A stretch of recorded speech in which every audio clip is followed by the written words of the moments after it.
Hello students and welcome to upscale academy. Students, UPPSC exams जो हैं वो October last week में conduct होने वाले हैं और उन्हीं एग्ज़ाम्स के सिलसिले में हमने अभी ये प्रैक्टिस सेट लॉन्च किया है। रोज़ रात को 9 बजे आपको ये प्रैक्टिस सेट का वीडियो मिल जाएगा। इसमें हम ओवरऑल 25 to 30 क्वेश्चंस रखेंगे अलग अलग सिलेबस के पार्ट से। जो सेक्शन है वो आप देख सकते हैं, जिसमें geography, history, polity, art and culture, UP special, environment, science और करंट अफेयर्स वगैरह को हम कवर करेंगे।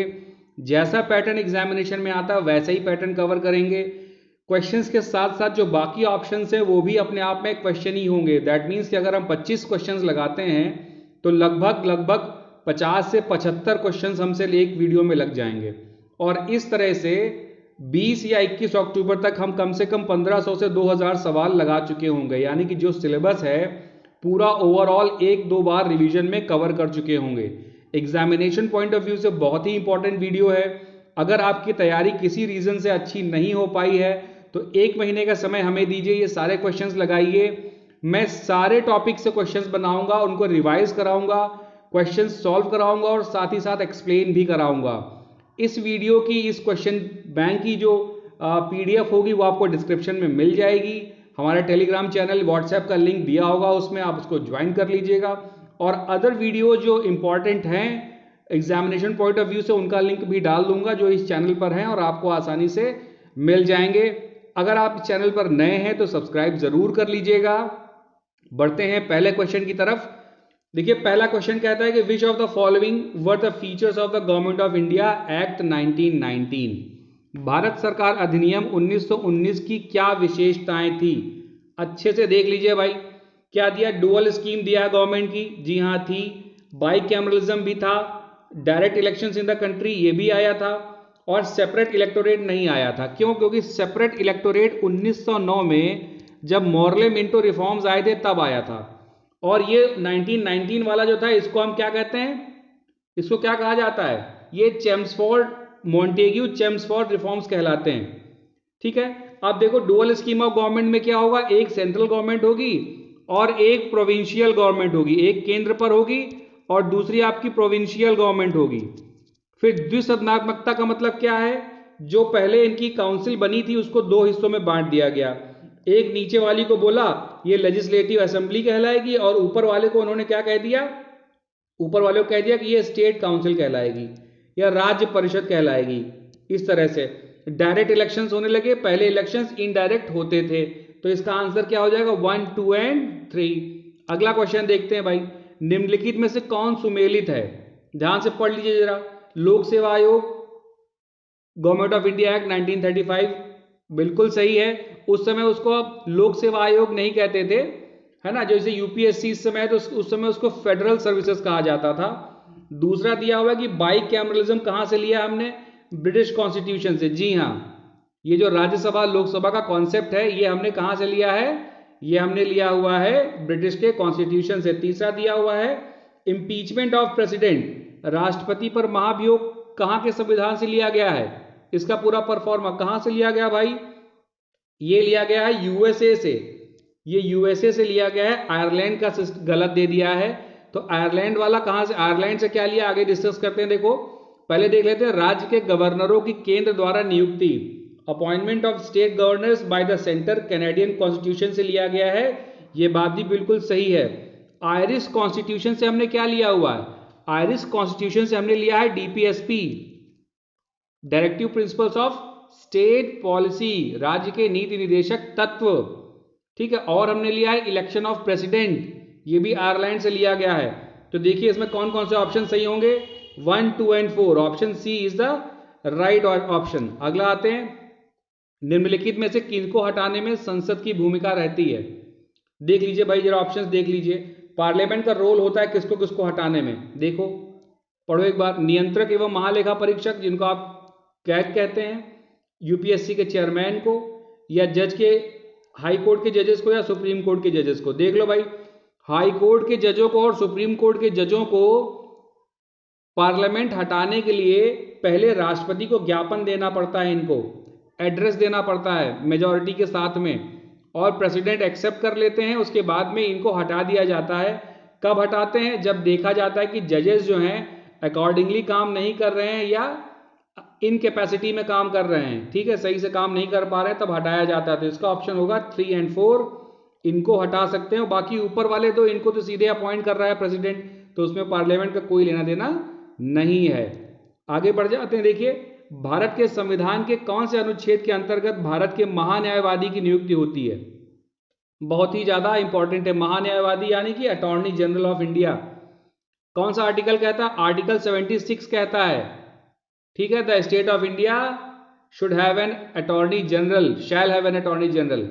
महान्यायवादी आर्टिकल 76। तो बाकी आर्टिकल्स भी डिस्कस कर लेते हैं। आर्टिकल 165 क्या कहता है? आर्टिकल 165 क्या कहेगा कि हर स्टेट का अपना एक अलग एडवोकेट जनरल होगा। हर स्टेट का अपना अलग एडवोकेट जनरल होगा। आर्टिकल 165, इसको कहेंगे महाधिवक्ता। आर्टिकल 148 क्या कहता है? आर्टिकल 148 अभी हमने डिस्कशन किया था पीछे, कॉम्प्ट्रोलर एंड ऑडिटर जनरल, नियंत्रक एवं महालेखा परीक्षक के लिए आता है। आर्टिकल 280 क्या कहता है? आर्टिकल 280 है फाइनेंस कमीशन या वित्त आयोग के लिए। फाइनेंस कमीशन या वित्त आयोग को रिप्रेजेंट करता है। अच्छे से आर्टिकल्स देख लीजिएगा, लिख लीजिएगा एक जगह। अगला आते हैं, देखिए, संसद में विधेयकों को से संबंधित कौन से तथ्य सही हैं? कौन कौन से भाई बिल्स की बात करी जा रही है, देख लो। ऑर्डिनरी बिल और यहां पर मनी बिल। पहला कह रहा है कि ordinary bill can be introduced in both the houses of parliament. बिल्कुल सही बात है, संसद के किसी भी सत्र में आप इसको प्रेजेंट कर सकते हैं, बिल्कुल सही है। ऑर्डिनरी बिल या साधारण बिल को राष्ट्रपति की पूर्व संस्तुति की आवश्यकता नहीं है, ये बात भी ठीक है। प्रेसिडेंट बिल्कुल रिकमेंड करे ना करे उससे फर्क नहीं पड़ता है, वैसे जनरली नहीं करते हैं इसमें, फिर भी ये आ सकता है। तीसरी बात कह रहा है कि राष्ट्रपति धन विधेयक को पुनर्विचार के लिए वापस नहीं भेज सकते। The president can not return a money bill for reconsideration. बिल्कुल सही है, नहीं भेज सकते हैं। क्यों नहीं भेज सकते हैं? क्योंकि उन्हीं की रिकमेंडेशन पर ही ये बिल लाया जाता है। उन्हीं की रिकमेंडेशन पर ये बिल लाया जाता है, तो वो फिर भी वो उसको फाइनली एक्सेप्ट कर सकते हैं। चाहे एक्सेप्ट करें या रिजेक्ट करें, वो उसको दोबारा नहीं भेज सकते हैं रिकंसिडरेशन के लिए, ठीक है। तो इसका आंसर क्या होगा? इसमें तीनों सही ऑप्शन हैं। अगला देखते हैं, निम्नलिखित में से कौन से देश विषुवत रेखा पर स्थित हैं? ये एक्सट्रीमली इंपॉर्टेंट क्वेश्चन है। देखो, हर बार पूछा जाता है, स्पेशली आपका जो साउथ अफ्रीका है, सॉरी अफ्रीका है और साउथ अमेरिका है, उससे जरूर क्वेश्चंस आएंगे, उसकी कंट्रीज जरूर आएंगे। एक बार मैप में देख लेते हैं जरा। देखो, सबसे पहले Ecuador, Colombia, Brazil, Sao Tome and Principe, Republic of Congo, Gabon, the Democratic Republic of Congo, Kenya, Uganda और ये आपका सोमालिया, हाउस इसे कहते हैं हॉर्न ऑफ अफ्रीका, फिर यहाँ मालदीव, फिर ये रहा आपका इंडोनेशिया और ये रहा किरिबाती। इतने देशों से होकर के इक्वेटर की लाइन गुजर रही है। इन कंट्रीज की लिस्ट बना लीजिएगा, इन्हें अच्छे से मैप में लोकेट कर लीजिएगा, हो सके तो रट लीजिएगा, ये आपसे जरूर पूछे जाएंगे।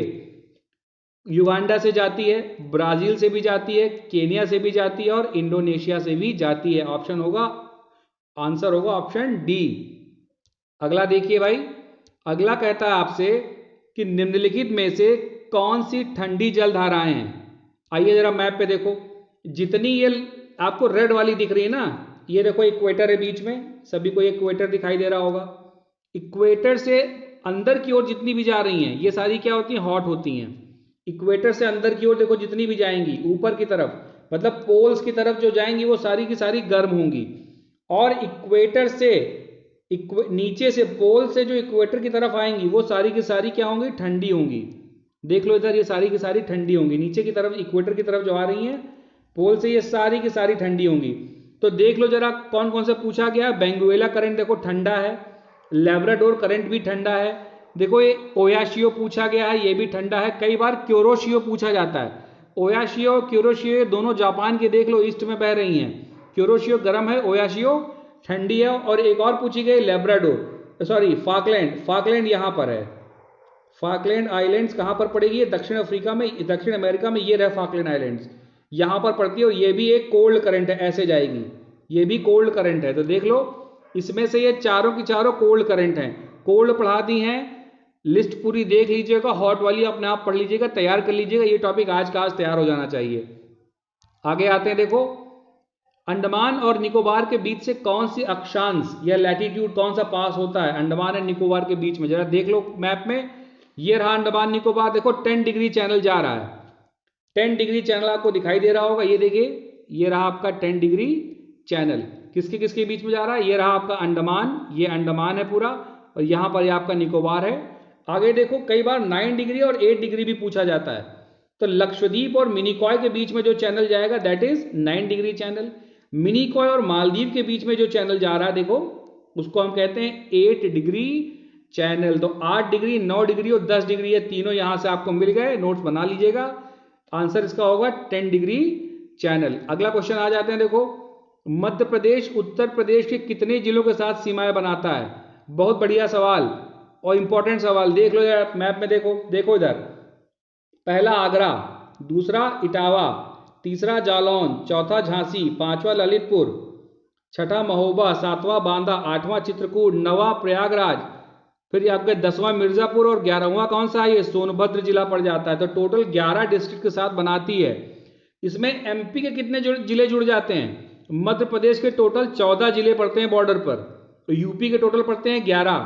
अच्छे से देख लीजिएगा, डिस्ट्रिक्ट भी देख लीजिएगा, मैप में याद कर लीजिएगा कि कौन कौन से डिस्ट्रिक्ट्स बाउंड्री बना रही हैं। आंसर इसका क्या हो जाएगा भाई? 11 डिस्ट्रिक्ट्स हैं जो एमपी के साथ में बॉर्डर बनाती हैं। आगे आते हैं, उत्तर प्रदेश का कितना प्रतिशत क्षेत्रफल वन आच्छादित है? बहुत ही इंपॉर्टेंट सवाल है, बहुत पूछा जाता है। हो सकता है कि डिस्ट्रिक्ट पूछ ले कि कौन सी डिस्ट्रिक्ट में सबसे ज्यादा परसेंटेज है, तो कवर कर लीजिएगा, ये जो आपकी फॉरेस्ट वाली रिपोर्ट आती है देख लीजिएगा। अब इसमें देखिए 6.86% है, यूपी का टोटल एरिया जो है वो 6.86% है जो कि फॉरेस्ट कवर में है, और ये जो 21.67 दिया हुआ ये इंडिया का ओवरऑल एरिया है जो कि अंडर फॉरेस्ट है। दोनों ही डेटा बहुत इंपॉर्टेंट है, किसी से भी सवाल आ सकता है। अगला देखिए, रामगढ़ विषधारी बाघ संरक्षण केंद्र से संबंधित, रामगढ़ विषधारी क्या है भाई? ये रामगढ़ विषधारी जो है वो इंडिया का 52nd टाइगर रिजर्व है। बिल्कुल सही, 52वां 52nd टाइगर रिजर्व है। कहां पर है ये? It is in Rajasthan, Rajasthan में है, और 3rd टाइगर रिजर्व नहीं है, ये 4th है, 4th टाइगर रिजर्व है। इसके अलावा कौन कौन से हैं? रणथंभौर है, सरिस्का है, मुकुंदरा हिल्स हैं। ठीक है, देख लो कौन कौन से हैं उसमें। एक आपका पड़ेगा रणथंभौर, दूसरा पड़ेगा आपका सरिस्का, और तीसरा है मुकुंदरा हिल्स, मुकुंदरा हिल्स, ये 3 और है, उसके अलावा चौथा ये आ गया है। ठीक है, तो आंसर क्या हो जाएगा इसका? देख लो भाई, इसका आंसर हो जाएगा वन ओनली। अच्छा, टाइगर की लिस्ट जो है डिस्क्रिप्शन में नीचे दी गई है। ठीक है, जितने टाइगर रिजर्व्स हैं उसका पूरा वीडियो का लिंक दिया हुआ, देख लीजिएगा। आगे आते हैं, निम्नलिखित में से किसके उत्पादन में उत्तर प्रदेश अग्रणी है? देख लो भाई, गन्ने में अग्रणी है बिल्कुल, और इसी वजह से यहां पर बहुत सारे शुगर मिल्स हैं। गेहूं में इस साल पंजाब रहा है, पंजाब, एमपी और यूपी में काफी कंपटीशन चलता रहता है, पर इस साल पंजाब है। दूध में यूपी टॉप कर रहा है, बिल्कुल सही। और फलों में, फ्रूट्स में कौन आ गए? फ्रूट्स में सबसे आगे आंध्र प्रदेश फ्रूट्स में सबसे आगे। तो आंसर क्या हो जाएगा? 1 और 3, सी इज द राइट ऑप्शन। अगला देखो, वैश्विक नवाचार सूचकांक 2021 में भारत का कौन सा स्थान है? देखो बहुत इंपॉर्टेंट क्वेश्चन है। क्यों इंपॉर्टेंट है? क्योंकि इस साल इंडिया की रैंक है जो अच्छी हुई है इसमें, और जिसमें रैंक्स अच्छी होती हैं उनके क्वेश्चंस आने के चांसेस बढ़ जाते हैं। तो इस साल इंडिया की 46th रैंक आई है, और पिछले साल 48वीं रैंक थी। अब देख लेते हैं इसको इश्यू कौन करता है। इसको इश्यू करता है वर्ल्ड इंटेलेक्चुअल प्रॉपर्टी ऑर्गेनाइजेशन, जो कि यूएन की एक एजेंसी है। वर्ल्ड इंटेलेक्चुअल प्रॉपर्टी ऑर्गेनाइजेशन जो कि यूएन की एक एजेंसी है।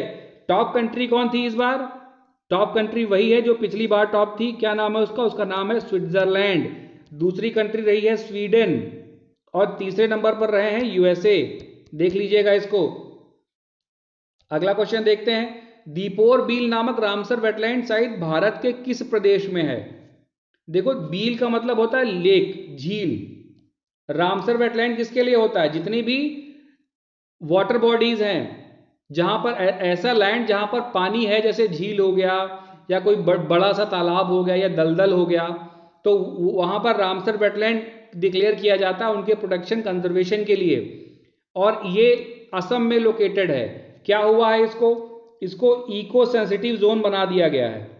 इको सेंसिटिव जोन उसको बनाया जाता है जहां पर जो बायोडाइवर्सिटी है, जैव विविधता है, उसको खतरा होता है, वहां के नेचर को खतरा होता है, फ्लोरा यानी कि वहां के पेड़ पौधे और फौना यानी कि वहां के जानवरों को समस्या होती है एनवायरमेंट के चेंज होने की वजह से। अभी इस झील का जो पानी है वो जहरीला हो रहा है, जिसकी वजह से वहां आसपास जो हाथी वगैरह रहते हैं वो जिन पेड़ों को खाते हैं वो भी जहरीले हो रहे हैं, तो बड़ी दिक्कत हो रही है।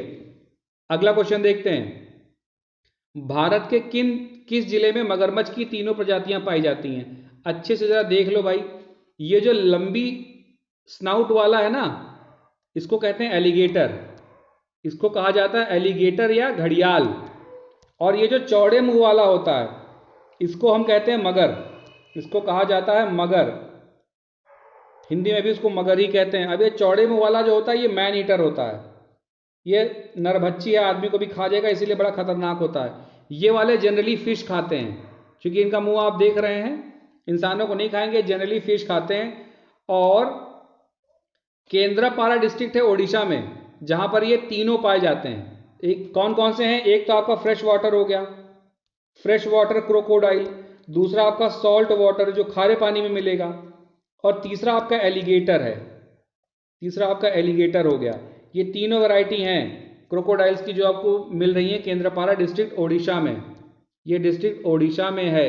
एक बात और बता दें, एलिगेटर जिस पानी में मिलेगा तो वो फ्रेश वाटर में ही मिलता है, इसका मतलब है कि उस नदी में या उस झील में या उस तालाब में पानी बहुत साफ है। और चंबल नदी बहुत फेमस है, चंबल नदी मध्य प्रदेश से निकल करके यूपी में आकर के यमुना में मिल जाती है, ये बड़ी फेमस है इसके लिए कि यहाँ पर एलिगेटर्स काफ़ी क्वांटिटी में पाए जाते हैं। आगे आते हैं, देखो किस युद्ध के बाद ईस्ट इंडिया कंपनी को दीवानी का अधिकार मिल गया था? बताइए भाई, बैटल ऑफ प्लासी, बक्सर, पानीपत या तराइन? इसका आंसर है बैटल ऑफ बक्सर।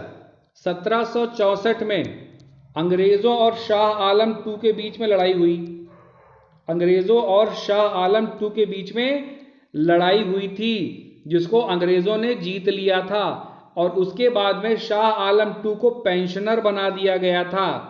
और अगर सवाल आता है कि अंग्रेजों के पहले पेंशनर कौन थे, तो वो थे भाई साहब शाह आलम द्वितीय जी। आगे बढ़ते हैं, कौन सी अनुसूचित जनजातियां उत्तर प्रदेश में पाई जाती हैं? बहुत ही ज्यादा इंपॉर्टेंट सवाल है, ट्राइब्स पर तो क्वेश्चन आना ही आना है। सहरिया मिलती है, गोंड भी मिलेगी, थारू भी मिलेगी और चेरो भी मिलेगी, ये चारों मिलेंगी। इसके साथ में कुछ और लिख लो, कौन कौन सी मिलेंगी भाई, नोट्स बना लो। भोटिया, भोटिया आपको मिलेगी, अगरिया मिलेगी, आपको भोटिया मिलेगी, अगरिया ट्राइब मिल जाएगी। उसके बाद में आपको बुक्सा ट्राइब, बुक्सा या भोगसा दोनों कहते हैं इसको, बुक्सा ट्राइब मिल जाएगी।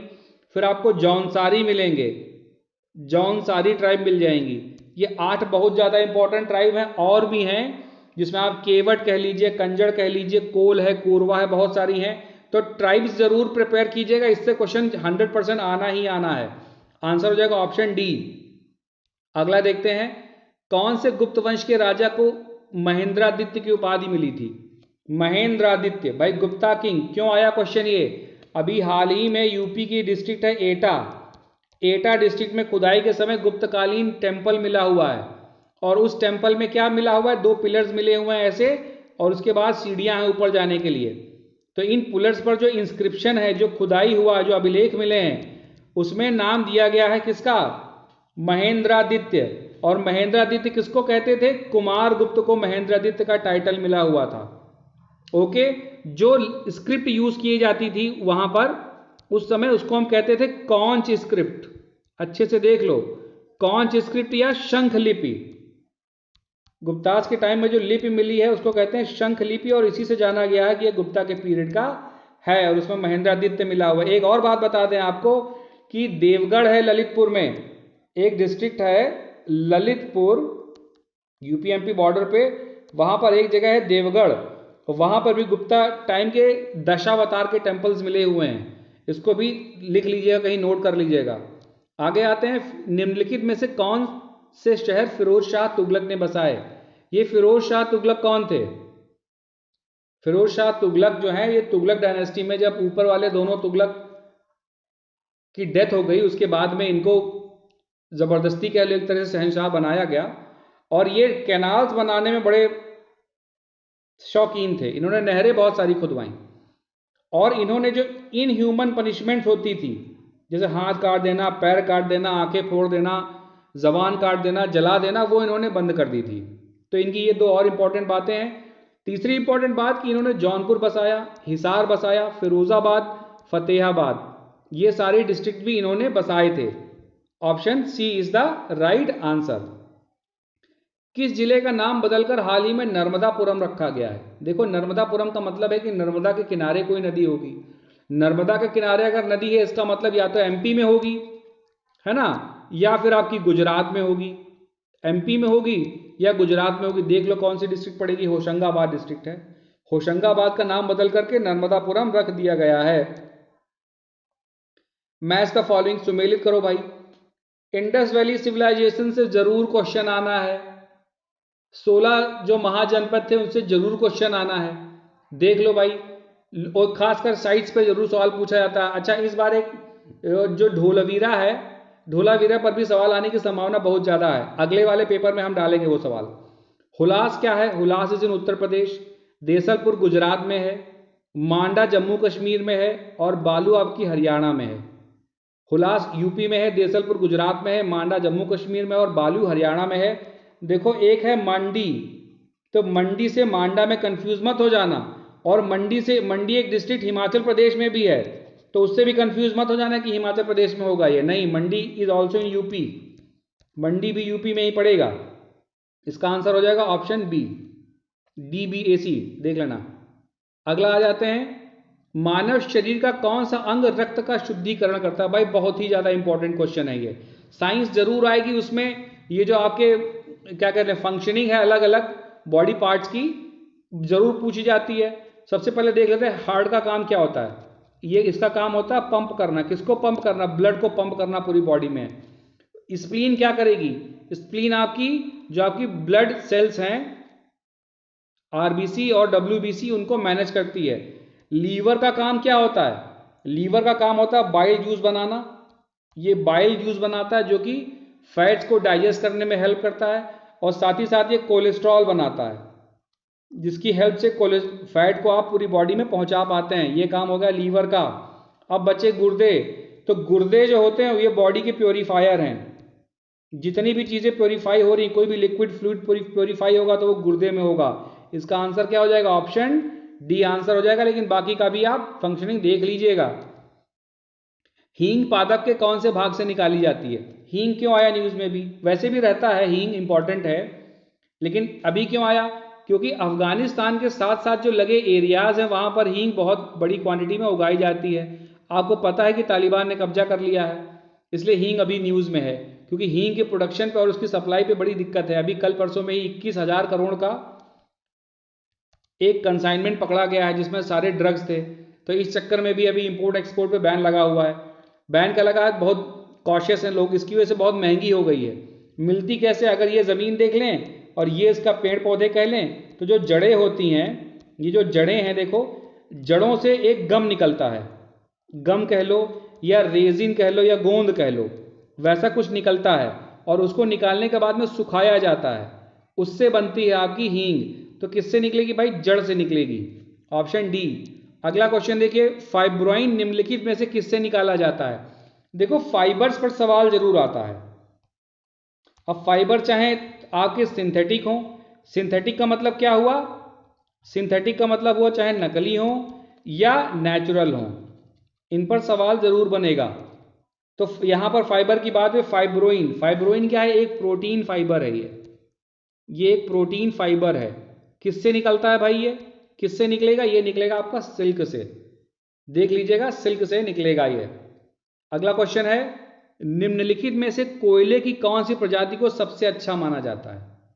कोयले की कौन सी प्रजाति सबसे अच्छी मानी जाती है? जरा देख लीजिएगा भाई, सबसे अच्छी कौन सी मानी जाती है? सबसे अच्छी मानी जाती है एंथ्रासाइट। एंथ्रासाइट में 95% प्लस कार्बन होता है।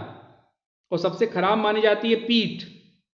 ठीक है, पीट में 25% से भी कम कार्बन कंटेंट है, बहुत ज़्यादा नुकसानदायक है और बहुत ज़्यादा नुकसान करती है। बाकी बिटुमिनस और लिग्नाइट जो हैं, ये जो थर्मल पावर प्लांट्स वगैरह होते हैं, इनमें इनका यूज़ किया जाता है, या जहाँ पर बिजली बनाई जाती है पानी से और कोल का यूज़ होता है तो वहाँ पर भी इन दोनों का यूज़ किया जाता है। तो दोस्तों ये थी सीरीज।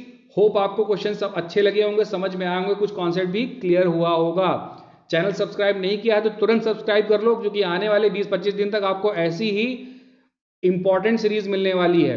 वीडियो देखने